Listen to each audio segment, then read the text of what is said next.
heart of Al Ain in the UAE, a historic first has unfolded by a Filipina entrepreneur with a dream too big to ignore.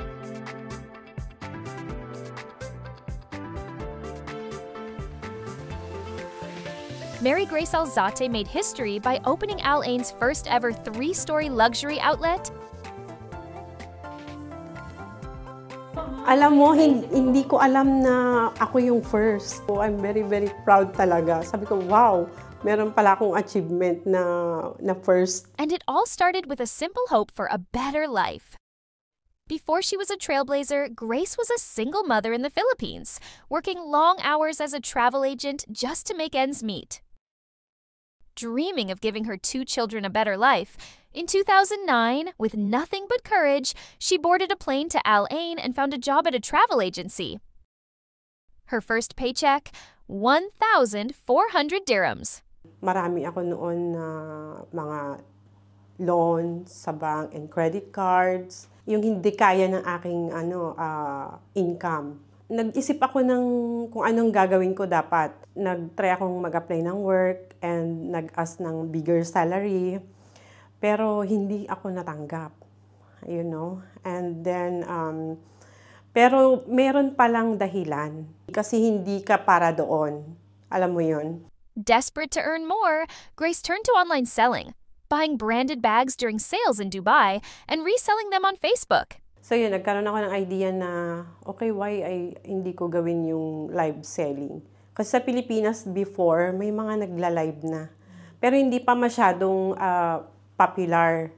And dito sa UAE, wala pa talagang nagla-live. So, trinay ko siya. So, nung aking first try, ayun, sold out.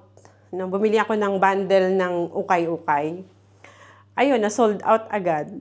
Then, nag-restock ulit ako. Sold out pa rin. Alam mo yun, yung parang yung experience ng mga tao na magbili sa online ay excited sila kasi first time eh. And super lucky talaga ako. And at that time, at some point, na-realize ko na hindi talaga ako pinabayaan ni Lord. Kasi yung pinaka-lowest point mo ay binigay niya yung hindi mo inaasahan. It was pure perseverance. From 8 a.m. to 3 a.m., Grace hustled, sourcing products, selling online, packing orders, delivering to customers herself.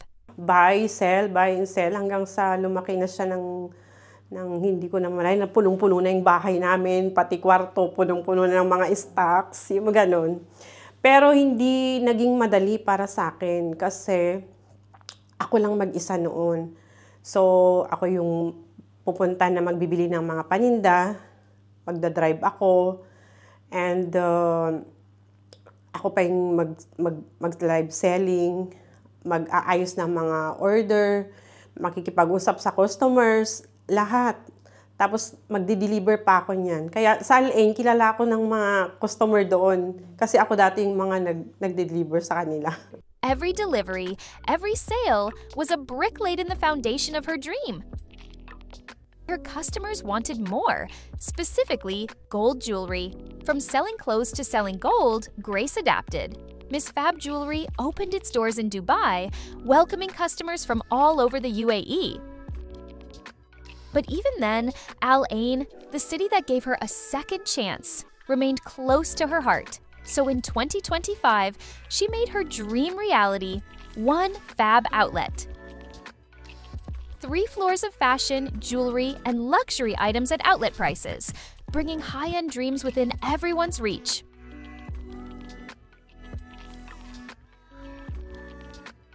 Mary Grace Alzate's story isn't just about making history. It's about proving that with faith, strategy, and relentless hard work, no dream is too far from reach.